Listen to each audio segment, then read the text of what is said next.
Les pérégrinations d'Annabelle. Dans les pérégrinations d'Annabelle, j'ai le plaisir d'accueillir aujourd'hui Barbara Bay. Bonjour Barbara. Bonjour Annabelle, merci de me recevoir dans ton podcast. Je suis ravie de t'accueillir parce que tu vas nous parler de quelque chose qui peut être parfois un petit peu mystérieux, que sont nos rêves, et du coup de l'analyse des rêves que tu peux faire. Donc, je te laisse la parole pour nous en dire un peu plus sur ce qu'est, enfin, dans la pratique en tout cas, l'analyse des rêves.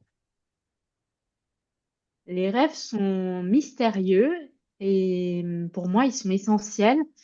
Avant de m'intéresser à mes rêves et d'accompagner des personnes dans l'analyse de rêves, je pense que j'étais amputée d'une immense part de moi-même, un peu comme s'il y avait une petite partie de moi à la surface et que j'ignorais en fait l'étendue de mon être sous la surface, Mhm, du côté de l'inconscient, et le rêve est un accès à cet mhm, inconscient. Alors moi, quand j'étais petite, on m'a dit le rêve, ce n'est que ça. Le rêve, c'est que de la digestion des événements, des émotions, de la journée. C'est mhm. vrai, Oui. mais ça n'est jamais que ça. Mhm, Le mhm. rêve, c'est quelque chose que je respecte infiniment. C'est comme un sage intérieur Oui. auquel on peut accéder si on a la chance de se souvenir de ses rêves. Peut-être qu'on pourra parler de ce sujet aussi, comment est-ce qu'on se Oui. souvient de ses rêves. Mais voilà, moi, tout a commencé avec la rencontre d'une personne passionnée qui m'a transmis son enthousiasme pour les rêves, qui est un Jungien, donc c'est important de le dire parce qu'en Mhm. France encore, dans les psychanalyses et puis dans les facs de psycho aussi, Jung et Carl Gustav Jung est encore peu étudié et mis à l'honneur. Tout C'est une à fait. exception française. Mhm. Voilà. Et donc, cette personne que j'ai rencontrée m'a initiée à Jung et m'a mise en contact avec mon inconscient. Et il a décrit en fait le moi conscient comme une petite coquille noire flottant sur l'immensité de l'océan, de l'inconscient personnel et collectif.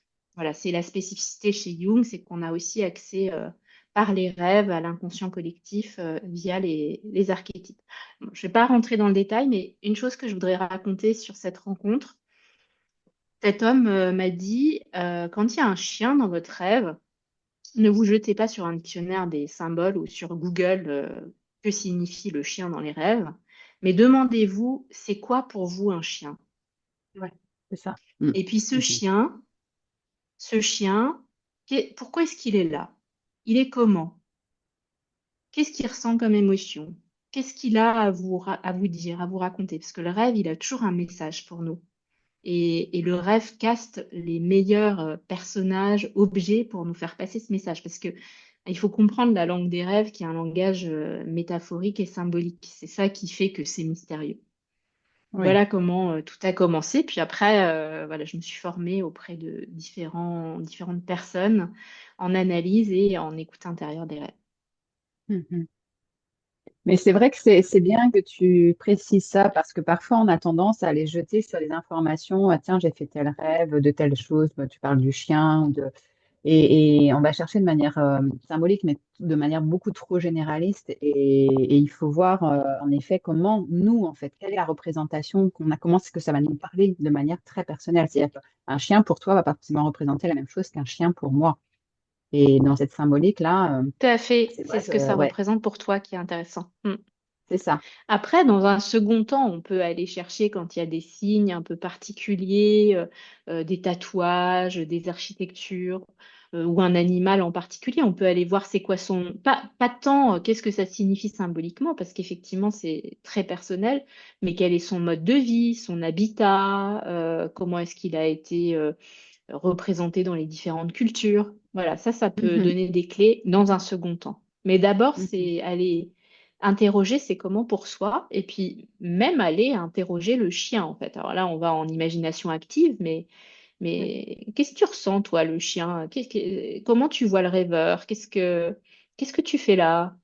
Mhm. Et ça, c'est ce que tu fais dans ta pratique. Parce que moi, j'ai eu la chance de pouvoir faire une analyse de rêve d'un de mes rêves avec toi.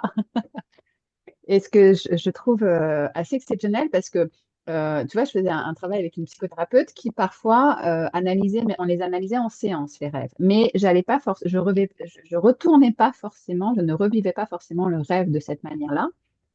Et ce que je trouve extraordinaire dans ce que tu m'as fait faire, hein, c'est de revenir dans le rêve, mais presque sous hypnose, en fait. Je sais pas, il y a quelque chose où c'est une immersion complète et où, ça qui est génial, c'est que dans ce rêve, je vais prendre la place des différents personnages et je vais aller voir justement ce qu'ils ressentent comme émotion et pourquoi, si j'ai les réponses, hein, bien sûr, pourquoi ils ressentent cette émotion et un rapport. Et c'est fabuleux. Moi, je trouve que cette immersion dans le rêve, elle m'a vraiment impressionnée parce que, et tout en étant hyper sécurisé, c'est-à-dire qu'il n'y a pas de, même si c'est un rêve où il peut y avoir des choses, parce que moi, j'avais des choses un peu inquiétantes dans mon rêve, mais je me suis sentie en complète sécurité parce que tu m'as accompagnée tout du long et je savais très bien que je pouvais ressortir du rêve à n'importe quel moment. Mais Hmm. cette immersion, je trouve que c'est spécifique. En tout cas, toi, c'est ce que tu proposes aux personnes que tu accompagnes dans l'analyse du rêve. Oui, alors c'est vrai que je suis coach, je suis thérapeute, hypnothérapeute et analyse de rêve, et donc je tisse en fait à partir de Mhm. ces différentes pratiques.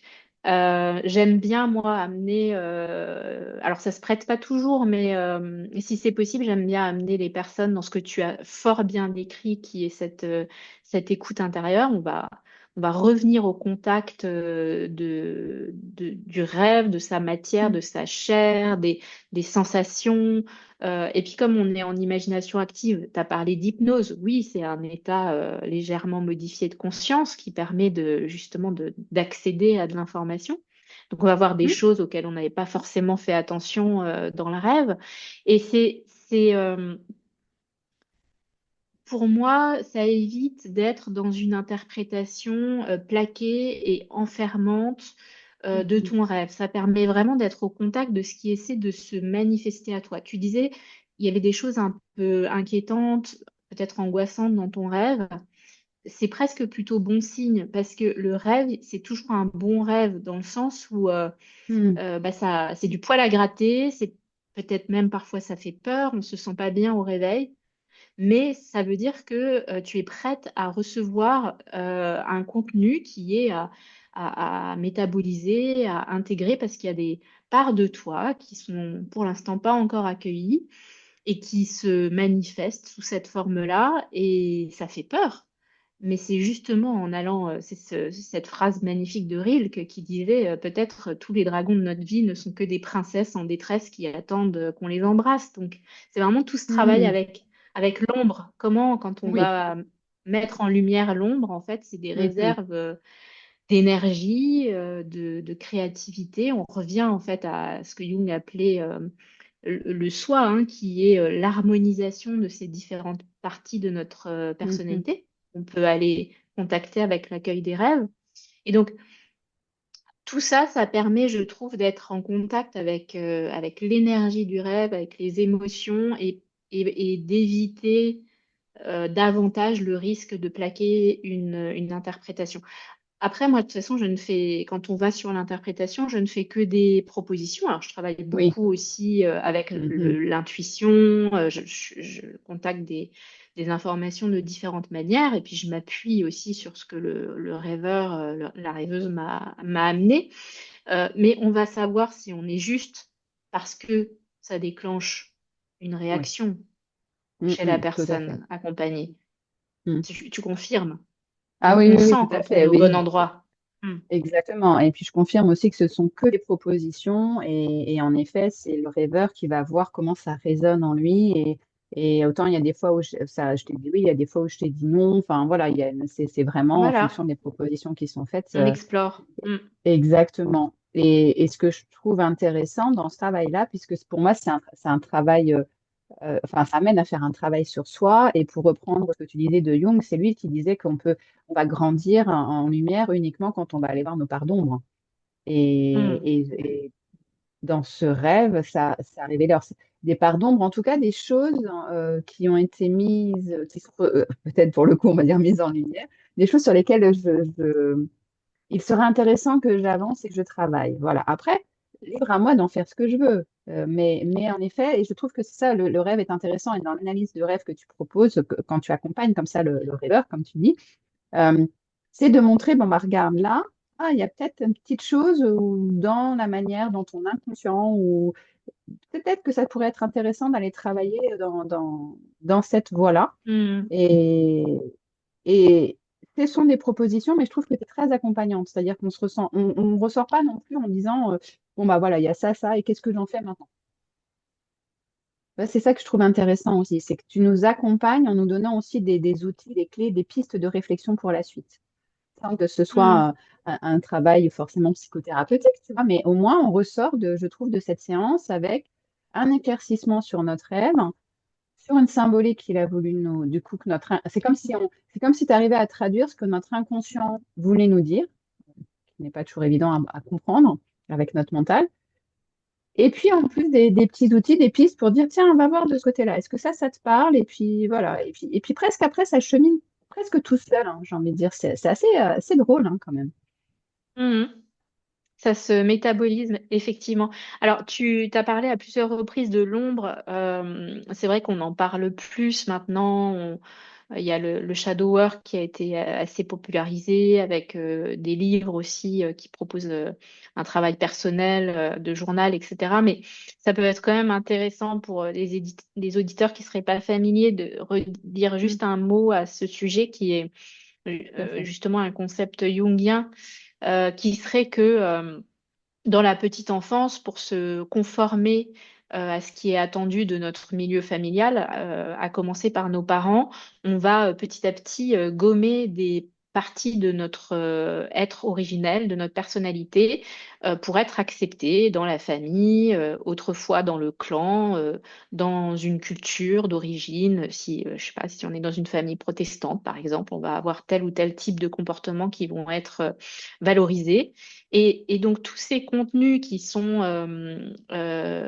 qui nous animent, qui sont présents chez nous, mais qui ne sont pas valorisés et voire autorisés dans notre milieu, petit à petit, on va les mettre, on va les refouler, on va les mettre dans notre cave.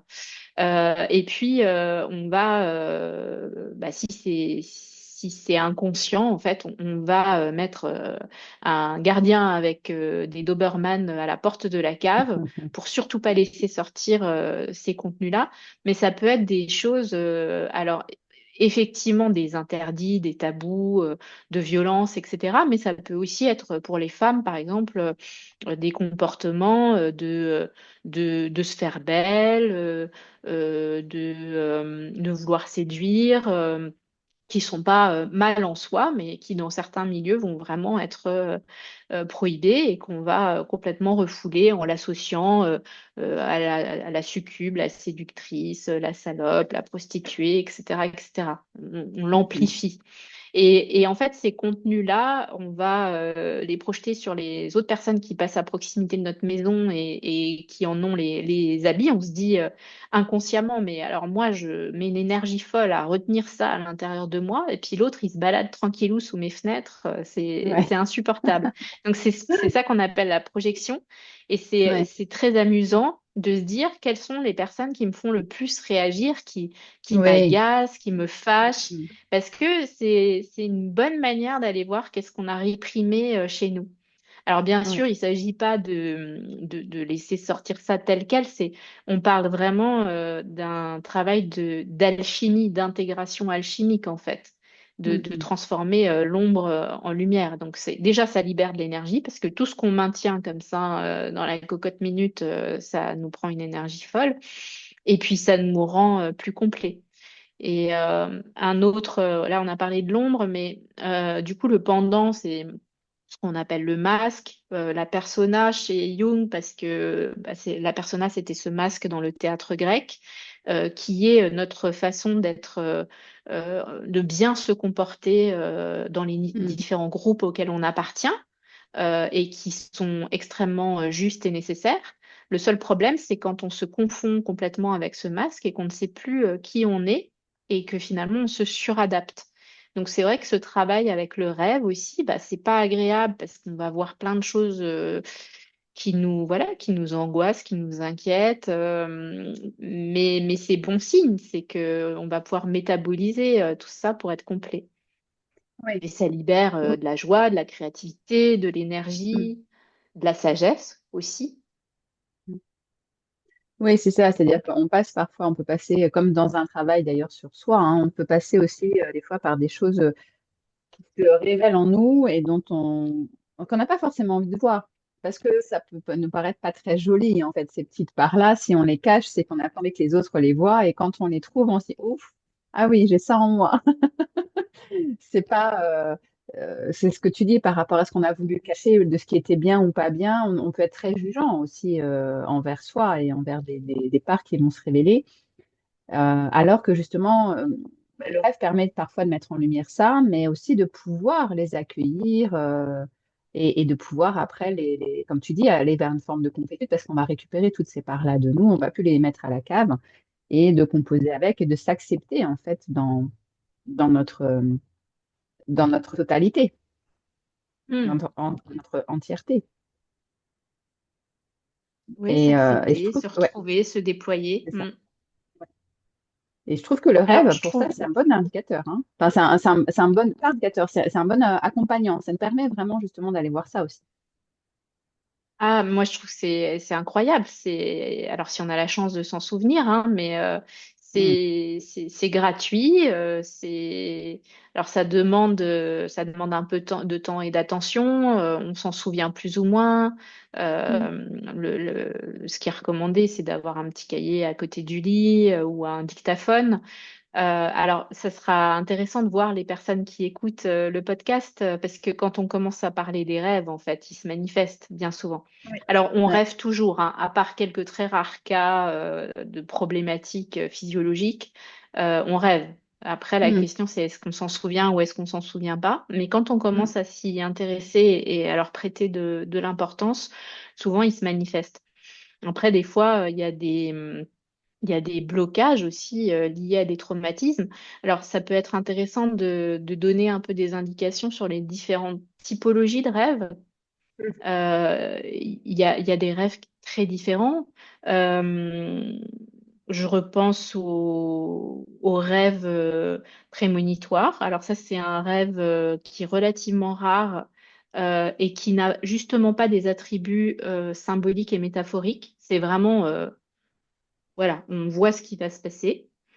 Ça existe, c'est régulièrement rapporté par des rêveurs et rêveuses. Il y a le rêve récurrent. Alors celui-là, il faut vraiment s'en occuper. On dit que le Mhm. rêve insiste, hein, quand il ramène plusieurs fois un contenu, alors qui peut varier, mais où il y a un peu toujours les mêmes Mm. éléments. Voilà, le rêve insiste, l'inconscient insiste pour porter quelque chose à notre attention. Donc, c'est vraiment bien d'aller voir ce qui se passe. Et j'ai accompagné des personnes qui avaient 20 ans de rêves récurrents. Ah, ouais. Voilà, et c'est vrai qu'en une Mm. séance, on peut mettre les choses en mouvement, Mm. remettre en Mm. mouvement parce que ça a enfin été entendu. Ça peut aussi être les rêves récurrents, ça peut être lié à du stress post-traumatique Mhm. qu'on va pouvoir aussi aller libérer, hein, parce que c'est des stress qui sont pas accessibles par la conscience et la volonté. Donc voilà, on va pouvoir aussi aller faire ce travail de libération émotionnelle, des rêves spirituels, philosophiques, voilà, qui nous interrogent sur pourquoi est-ce qu'on est au monde, c'est quoi le sens de la vie.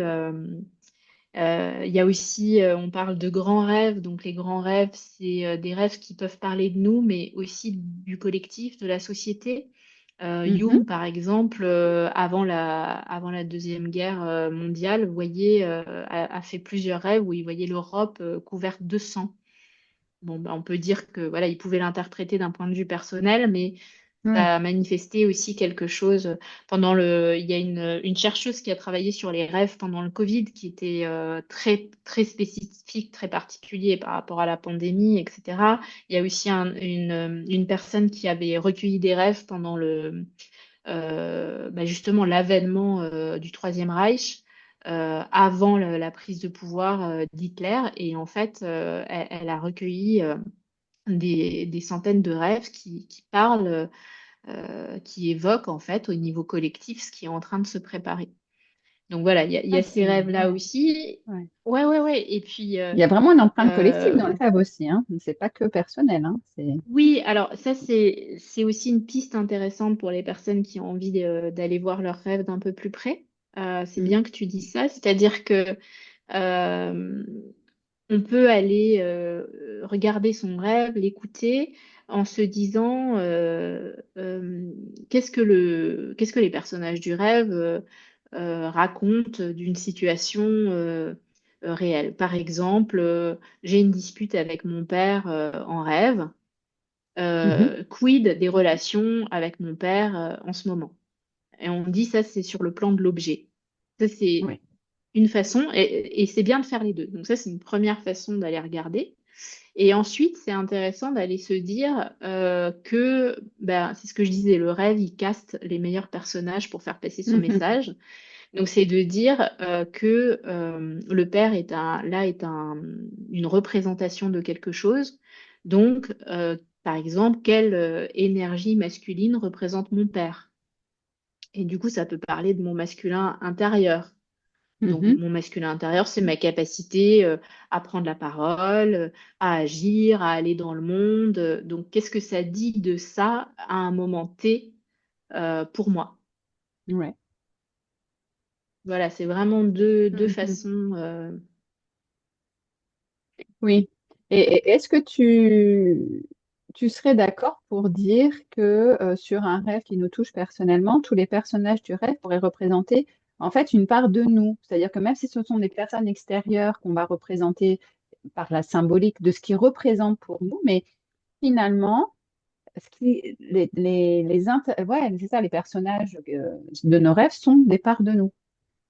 C'est juste de dire Oui, ça tout à ou... fait. Oui, D'accord. oui, tout à fait. Mm, mm. Il y a justement dans la continuité de Jung, il y a l'Eternal Family System qui part de ce principe-là et le dialogue intérieur qui est vraiment de dire que notre psyché, elle est constituée de nombreuses sous-personnalités. Si tout va bien, elles dialoguent gentiment entre elles en s'écoutant et en trouvant un modus vivendi pour tirer dans la même direction. Et sinon, c'est ce qui crée des blocages, de l'auto-sabotage, parce qu'il y a une partie qui veut y aller, et puis il y a d'autres parties qui, pour plein de bonnes raisons, veulent rester en sécurité. Et donc, oui, le rêve, on peut aussi aller le voir en disant bah, chaque objet, pas seulement les personnes, mais on a aussi Oui. les objets, les lieux, les animaux, disent quelque chose d'une part intérieure qui a besoin d'être entendu. Mhm. Ok.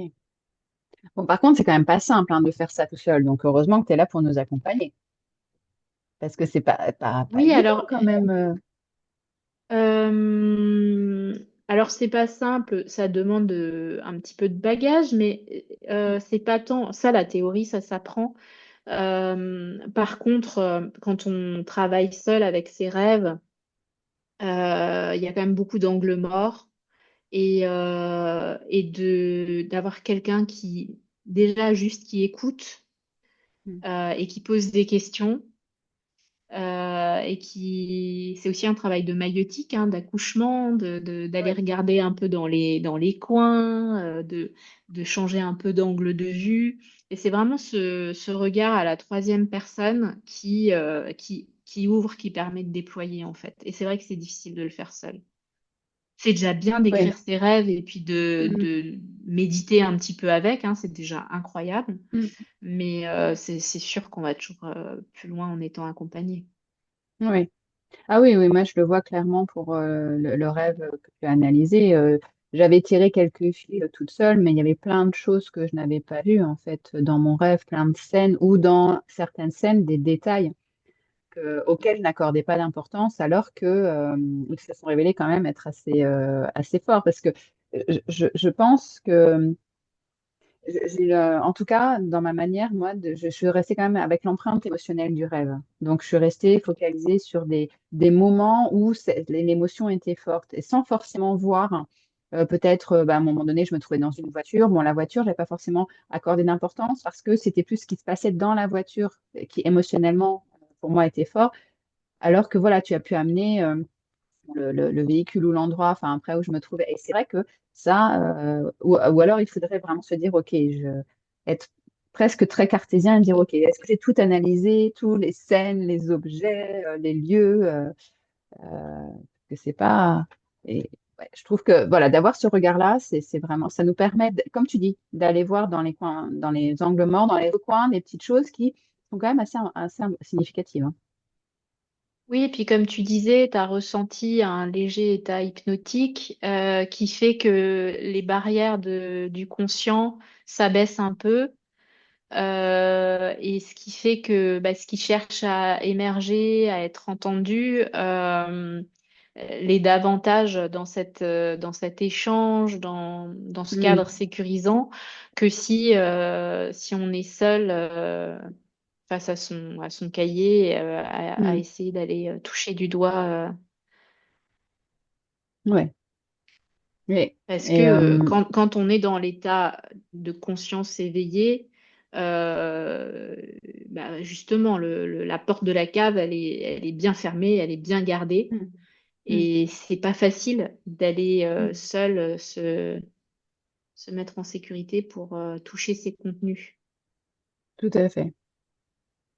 Et donc là, moi, je reprécise que pour des personnes qui auraient envie d'expérimenter, je me suis sentie vraiment en très grande sécurité, voilà, avec toi et avec beaucoup de bienveillance dans ton accompagnement et voilà, de pas hésiter, tu vas me dire, à te contacter, même si c'est un rêve qui peut paraître effrayant. Et comme tu dis, en fait, quand tu décortiques les choses, c'est pas si effrayant que ça. Mais quand on est C'est seul, on toujours pour n'aurait notre pas bien. forcément. Voilà, c'est ça. Ouais.